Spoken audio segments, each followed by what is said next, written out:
binigyan ko ng pagkain na may plastic, pati plastic kinakain na. Ngayon, marunong na siya talaga. Ngayon, tawag mo sa akin? Kuya. Kuya. Pero tawagin mo ako, Daddy. Daddy kung daddy. Ano pangalan ko? Daddy Frankie. Daddy Frankie, alam mo. Kaya nga diba, kung i-analyze natin mga kababayan, mga kabarangay, yung kanta ni Kuya Oliver, parang may gusto siyang ipahiwati.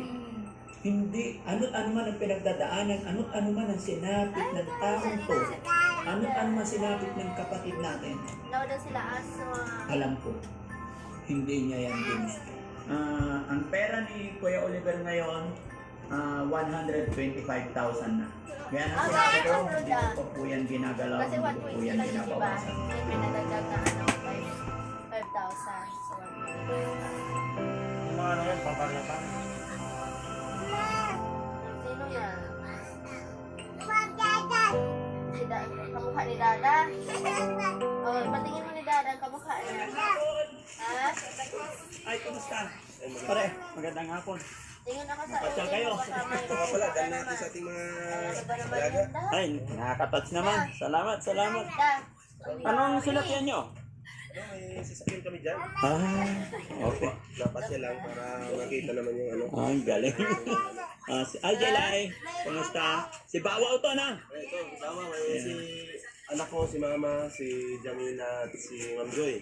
Hi, Ma'am Joy. Jamela. Sino yung mga yan? Mama mo? Si Mama. Ay, bata pa. Ilan taon na po kayo?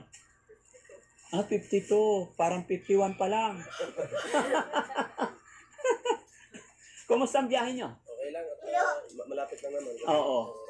Nag-lunch na ba kayo? Okay na.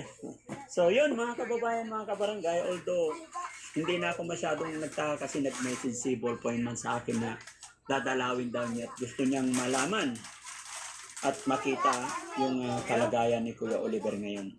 Sa mga bago pa lang sa aking channel, mga kababayan, sa mga hindi nakakaalam kung paano Isa lang. na rescue ng Team Daddy Frankie si Kuya Oliver is si Ballpoint man po talaga ang naging tulay. Paano namin nalaman yung sitwasyon ni Kuya Oliver. Kaya after 5 months na ba? After 5 months mula nung nasa pangangalaga natin si Kuya Oliver, eto first time niyang dalawin si Kuya Oliver. No? Kaya tara, excited din ako na makita niyo siya. Masaya rin ako na ipakita sa inyo yung improvement. Oo. Ako rin gusto ko rin makita kasi simula na Kamag-anak ni Oliver? paglabas niya, gusto namin i-compare sa dati at ngayon. Kasi pag nakikita ko kasi sa mga video, medyo okay na talaga siya.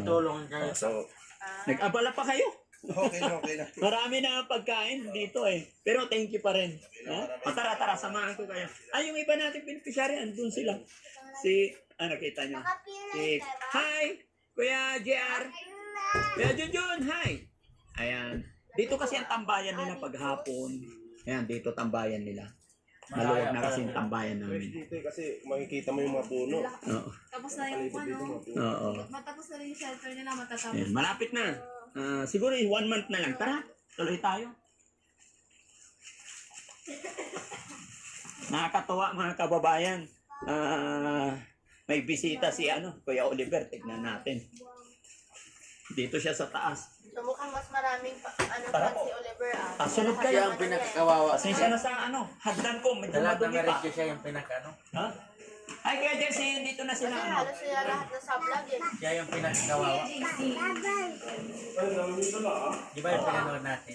Ayan si Kuya Oliver, may bisita ka.